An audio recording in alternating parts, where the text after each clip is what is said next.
Boksierja Donjeda Sadiku fitoi medaljen e artë në lojrat mesdhetare, mposhti garuesen e Serbisë, rusen Kuluhova.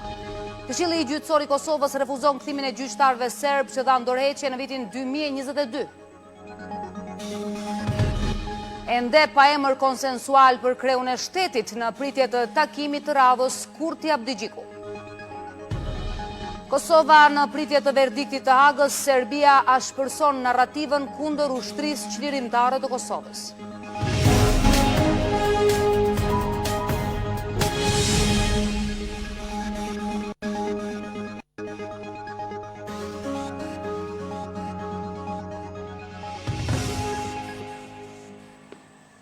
Mirëmbrëma të gjithëve. Kosova vazhdon të mbetet pa një marrëveshje politike për zgjedhjen e presidentit të ri. Edhe pse liderët e vetëvendosje dhe lidhjes demokratike janë përafruar sa i përket profilit të kreut të shtetit, emrat konkret ende mbesin larg publikut. Do të lidhem tani drejt për drejt me gazetaren ton Elmina Osmani. Elmina, mirëmbrëma, të përshëndes. Mirëmbrëma, atëherë situata politike në vend duket se ka hyrë tashmë në një fazë të re ku në qendër të negociatave në mes të lëvizjes vetëvendosje dhe lidhjes demokratike të Kosovës është gjetja e një emri për president të ri, e një emri konsensual. Dje pas takimit, pra takimi djeshëm në mes të Albin Kurtit të vetëvendosjes dhe Lumir Abdigjikut të lidhjes demokratike të Kosovës, ka shënuar një hap para, pasi për herë të parë palët kanë diskutuar për emra konkret, megjithatë, emrat deri më tani nuk janë bërë publik dhe pas këtij takimi Kurti ka konfirmuar se negociatat mbeten ende të vështira. Ndërkaq që Lumir Abdigjiku ka deklaruar se tashmë janë diskutuar emra në masë të madhe, por që sipas tij normalisht që nuk është bërë ende asgjë publike dhe se palët kanë pranuar pra të flasin për parimet të këtyre kandidatëve për të cilët kanë diskutuar. Zgjedhja e kreut të shtetit në vend është bërë një nyje politike, pra pasi që i gjithë zhbllokimi i institucionet varet nga një emër i presidentit, pra nga zgjedhja e presidentit, të cilat për çka dhe po diskutojnë tashmë lëvizja vetëvendosje dhe lidhja demokratike e Kosovës. Në qoftë se LDK dhe vetëvendosje do të arrijnë një marrëveshje, atëherë do të hapet rrugë edhe krijimit të institucioneve dhe ecjes përpara të institucioneve të shtetit. Ndërkaq që nëse partitë pra dështojnë edhe në këtë fazë, kriza politike mund të thellohet. Prandaj ditët në vijim do të jenë vendimtare nëse do të ketë pra emër për president dhe për çka, por edhe nëse partitë politike do të kenë parafrimet e tyre dhe do të ndalin nga ky ngërç. Gjatë ditës së sotme është pritur të ketë edhe një takim në mes të kreut të vetëvendosjes Albin Kurti dhe atij të LDK-s Lumir Abdigjiku, por me aq sa kemi marrë vesh, takim publik nuk ka pasur dhe deri më tani nuk kemi ndonjë informacion nëse ata janë takuar dhe nëse kanë vazhduar edhe gjatë ditës së sotme negociatat për gjetjen e një emri për president të ri të vendit. Kaq sa i përket kësaj paraqitje dhe do t'ju njoftojmë në kohë për çdo gjë të re sa i përket kësaj çështje. Edicionin e vazhdojmë me të tjera lajme. Partia Demokratike ka paralajmëruar se do të dorëzojë kallëzim penal në prokurorin speciale ndaj deputetit Avni Dehari në cilësinë e drejtuesit të përkohshëm të seancës konstituive të kuvendit në ndyshimin për kryerjen e veprës penale keqpërdorimi i pozitës apo autoritetit zyrtar. Gjatë një konference për media zyrtar nga kjo parti kanë thënë se PDK nuk merr pjesë në dialogun për zgjedhjen e presidentit. Avni Dehari si kryesuesi i kësaj seance duhet ta mbledhte pra kuvendin çdo 48 orë që ta vazhdonte seancën konstituive, përkundërse ne kemi dërguar disa letra, nuk ka reflektuar dhe nuk e ka thirrur vazhdimin e seancës konstituive, prandaj ne do të paraqisim kallëzim penal për shpërdorim të detyrës zyrtare në përputhje me nenin 414 të Kodit Penal të Republikës së Kosovës. Ne jemi deklaruar që jemi parti në opozit, prandaj nuk jemi pjesë e dialogut për me zgjedhjen e një president. Ne jemi parti opozitare, ky qendrimi i PDK-s nuk ndryshon, pavarësisht çka zhvillojnë partitë tjera si proces, ne kemi caktuar pozicionin tonë, jemi në opozit.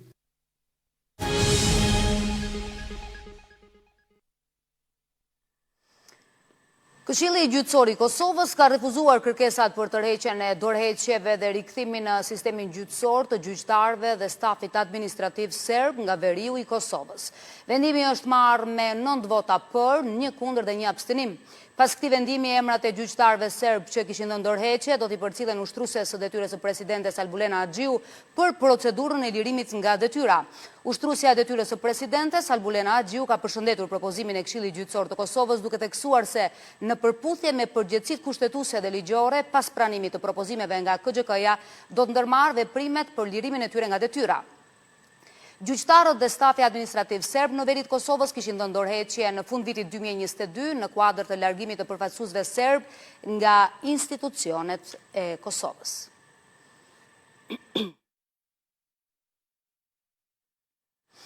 Me akrepat e orës që numrojnë ditët e fundit në sheshet kryesore të Kosovës, vëmendja e opinionit publik është kthyer tërësisht nga Haga.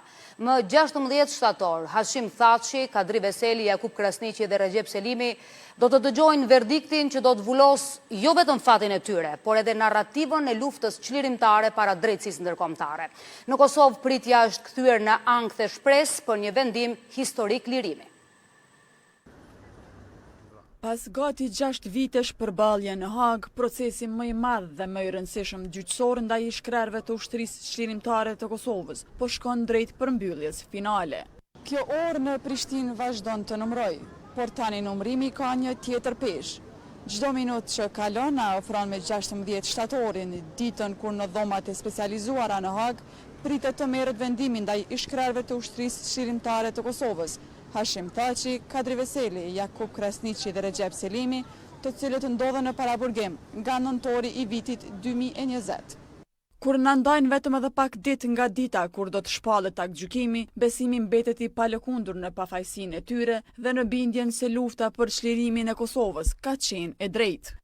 Nuk ka proces gjyqësor as në vend as jashti që mund ta njollos UÇK-n. Ne shpresojmë më të mirën dhe dëshirojmë që të na kthehen në Kosovë të lirë, besojmë në pafajësinë e tyre. Se verdikti do të vullos pafajësinë dhe pastërtinë jo vetëm për ta, por edhe narrativën e luftës çlirimtare para drejtësisë ndërkombëtare, mbetet besim i madh edhe nga pala mbrojtëse. Ndërkohë që për bashkëluftëtarët e tyre, kjo gjykatë mbetet e një anshme dhe e ndikuar politikisht. Besoj se trupi gjykues, kur të peshoj vlerën provuese të dëshmisë e dëshmitarëve, do të jap peshë më të madhe dëshmitarëve të mbrojtjes, pikërisht për shkak të cilësisë, rolit dhe pozicionit që ata kanë pas gjatë luftës në Kosovë. Duke pas parasysh faktin që edhe zoti Misetić, avokati zoti Thaçi, që tha që ne kemi bërë dykun 44 kërkesa panelit trupit gjykues, dhe të gjitha na janë refuzuar, të gjitha ato që prokuroria ka dërguar të ta kanë marrë dritë jeshile, pra kanë marrë përgjigje pozitive nga ana e trupit gjykues. Neve na shtymë dyshu që ka mundësi që me pas ndikim politik për këtë vendimin final. Në Kosovë pritja është kthyer në ankth të shpresë për një vendim historik, lirimin. Ora e pritjes është vendosur në shumë qytete, ndërkohë muret janë mbushur me grafite e flamuj të ushtrisë çlirimtare të Kosovës. E me 12 shtator në kryeqytet është paralajmëruar marshimi i fundit mbështetës me moton Kosova po pret. E ndërkohë që pritet verdikti i Hagës, paralelisht me këtë pritje, makineria e propagandës në Beograd po bëhet edhe më agresive. Sulmet nuk janë më të drejtuara vetëm ndaj individëve në bankën e të akuzuarve, por ndaj gjithë luftës çlirimtare dhe shtetësisë së Kosovës në tërësi. Kjo fushat agresive mediale dhe politike orkestruar nga aparati shtetëror serb synon të shfrytëzojë këtë moment historik për të rishkruar historinë e luftës në Kosovë.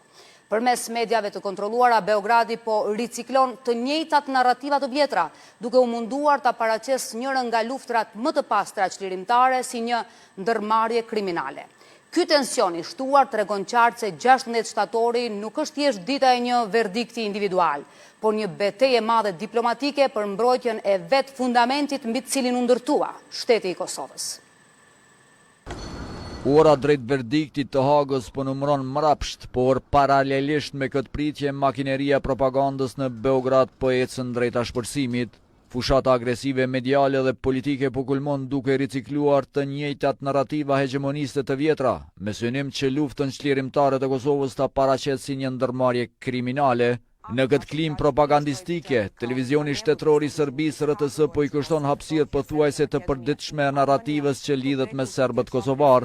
I fundit që u shfaq ishte edhe Milovan Drequn, i cili njihet si një nga mbledhësit e dosjeve kundër UÇK-s tani në krye të Komisionit për Mbrojtje dhe Punë të Brendshme në Kuvendin Serb. Pretendimet e tij se një vendim fajsues ndaj shkrerëve të UÇK-s do të nxisin zemërimin e shqiptarëve ndaj serbëve në Kosovë, veçanërisht ndaj atyre që jetojnë në veri, tregon qartë se aktgjykimi pritet me ankth në Serbi, sepse përmbyllja e procesit të shekullit pritet të zbardhë përfundimisht të vërtetën përballë fabrikimeve të qëllimshme politike.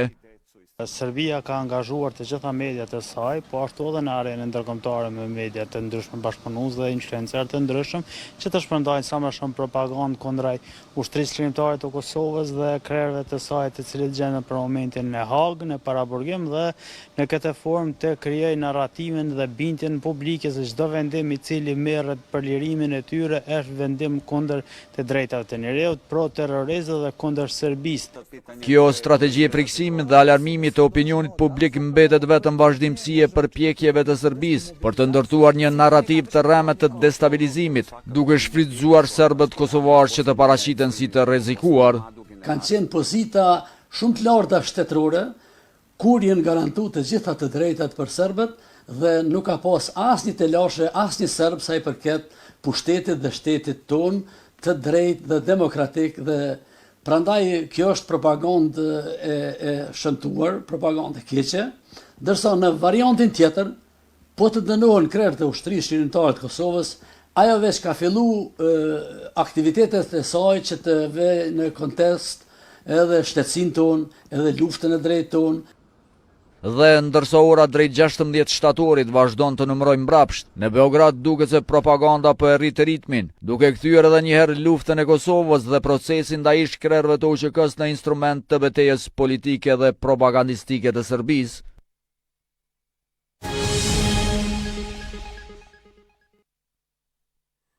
Tani u përcjell një lajm vërtet të bukur. Donjeta Sadiku i ka sjell Kosovës medaljen e ardhë nga lojrat mesdhetare Taranto 2026.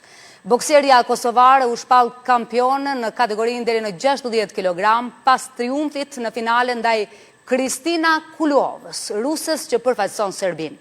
Një sukses i jashtëzakonshëm për Sadikun dhe një tjetër moment i madh ndërkombëtar për sportin e Kosovës. Kur lojrat mesdhetare të vitit 1987 në Latakia mrekulluan botën me identitetin e tyre vizual, askush nuk e mendonte se pas atij dizajni fshihej një artist me prejardhje nga Kosova.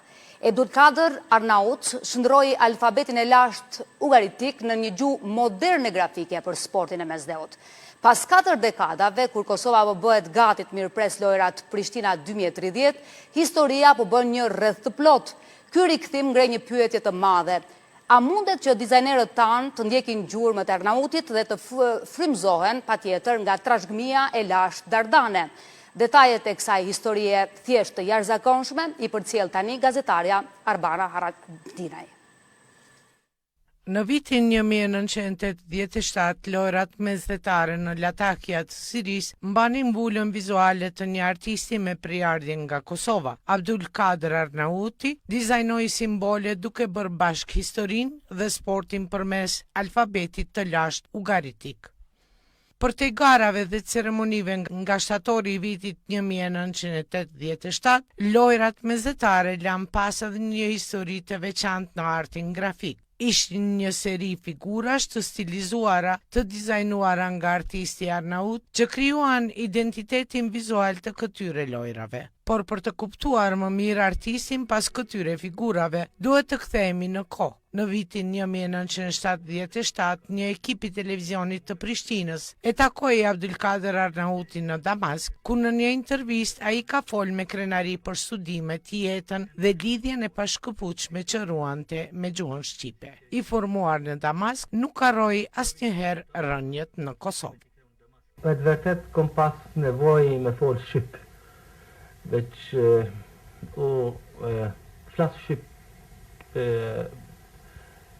flas shqip, veç nuk flas shqip me diskutu kulturën. Gjatë viteve që pasuan, Arnautu bën një nga emrat më të njohur të artit grafik dhe kaligrafisë në Siri. Tash jam profesor. Ua për cilën të tjera zhvillimet ditës, siguria në punë vazhdon të mbetet një alarm i ndezur. Rastet e shpeshta të lëndimeve fatale në vendet e punës kanë rikthyer në qendër të vëmendjes kushtet dhe mungesën e pajisjeve mbrojtëse për punëtorët. Sindikatat po kërkojnë ndryshim të menjëhershëm të qasjes nga punëdhënësit dhe masa të ashpra nga shteti. Vdekjet e fundit të punëtorëve në korporatën energjetike kanë kthyer në vëmendje çështjen e sigurisë në vendin e punës dhe shqetësimet e vazhdueshme të punëtorëve për kushtet në të cilat ata punojnë. Java që lampas shënoi një tjetër rast tragjik në mesin e punëtorëve të korporatës energjetike të Kosovës, duke quar numrin e 4 të punëtorëve që humben jetën në vendin e punës. Humbja jetëve të punëtorëve kanë nxitur sindikalistët të ndërmarrin veprime protestuese në ditët e fundit. Megjithatë, pas takimeve të djeshme me menaxhmentin dhe bordin e Kekut, sindikata e re ka marrë vendim që të kontribuojë në task force e cila është formuar me qëllim avancimin e sistemit të sigurisë dhe shëndetit në punë. Mbram vonë, pas shumë konsultimeve, shumë dialogjeve që kemi pas, jemi arë në përfundim për ta rikthyer mirëbesimin të punëtorët, për ta kthyer hapësinën që të jam kohë secilit sektor të kontribuojë që punëtorët e korporatës energjetike të Kosovës të kanë siguri dhe të kanë një mirëqenie më të mirë.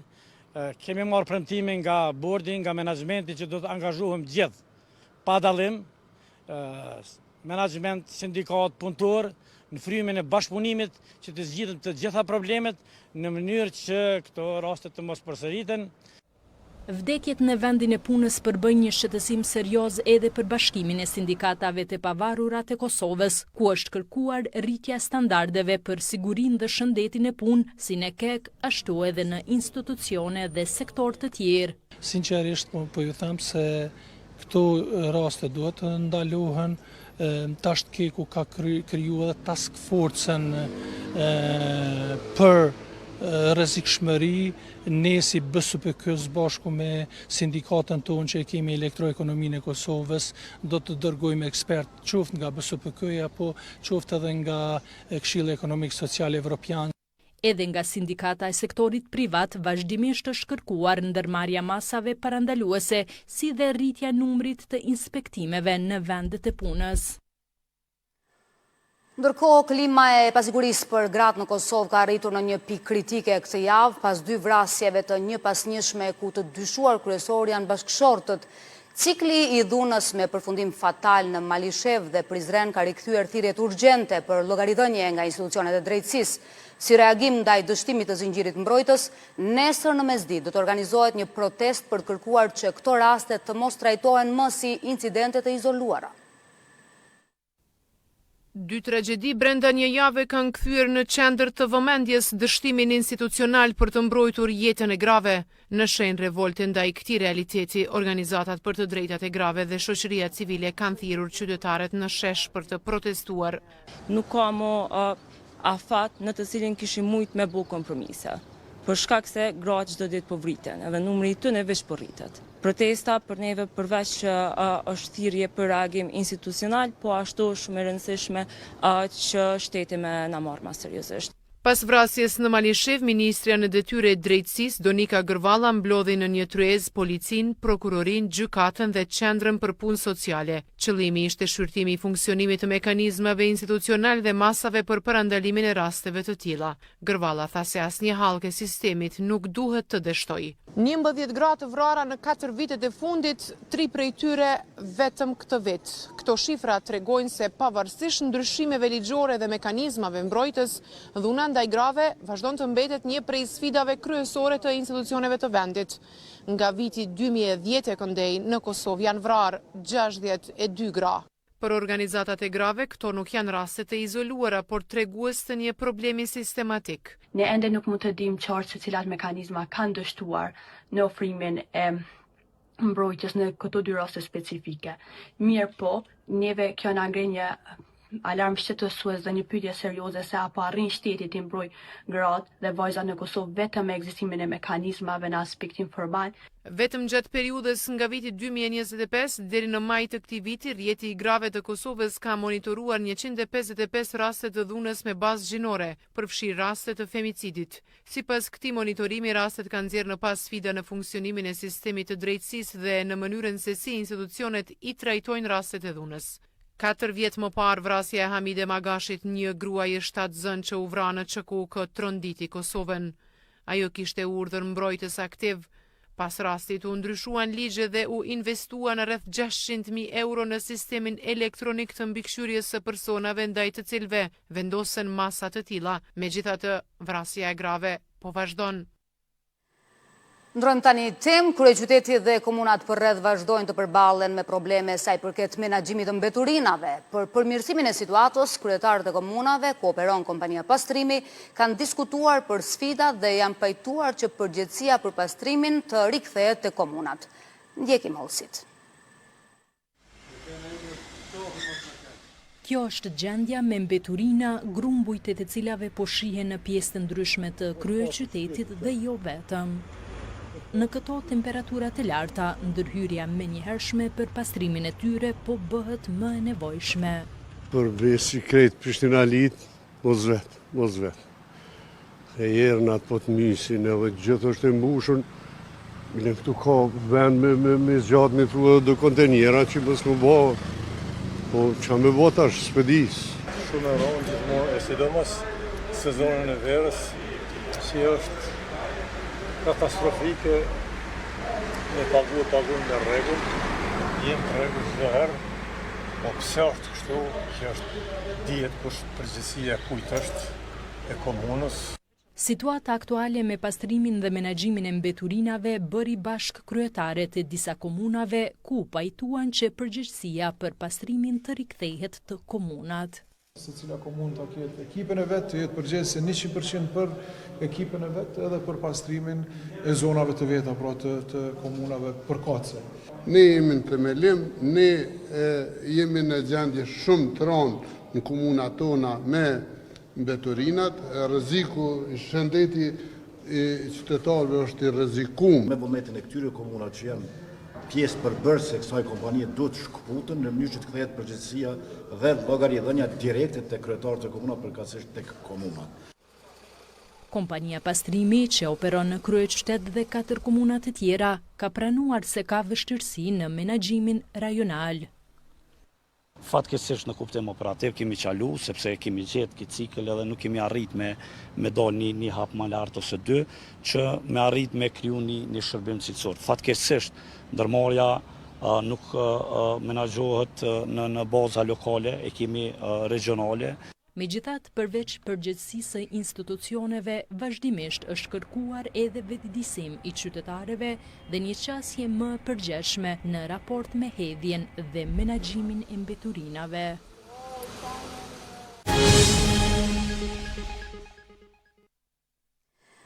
Deri në vitin 2030, Bashkimi Evropian synon që 1/4 e prodhimit bujqësor të jetë tërësisht organik, duke përgjysmuar përdorimin e pesticideve.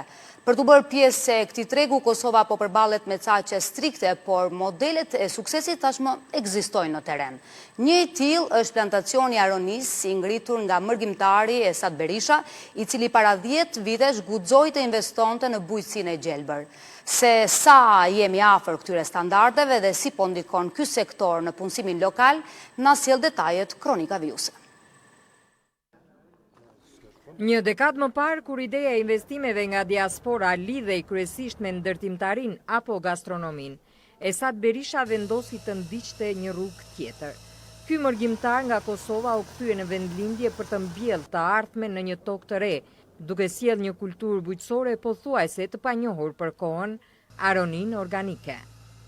Problemat më e kanë të infrastruktura, na ka mungu infrastruktura deri te plantacionet tona, desh me rregullu, kena pas mungesë ujë që desh me çel puset tona, elektriciteti e këto gjanët, po mbrana viteve o desh me përgatitur dhe kena arrit atë qëllimi që kena dashur. Unë kam pas fatin që kam kontribuar dhe punu në Zvicër, kam pas disa rezerva që kam mujtë me ndërtu për atje dhe më është gjithçka vetë ti mi bo. Nga idete guximshme, Kosova po dëshmon se ka potencial të jetë konkurruese në Europë me bujqësinë organike.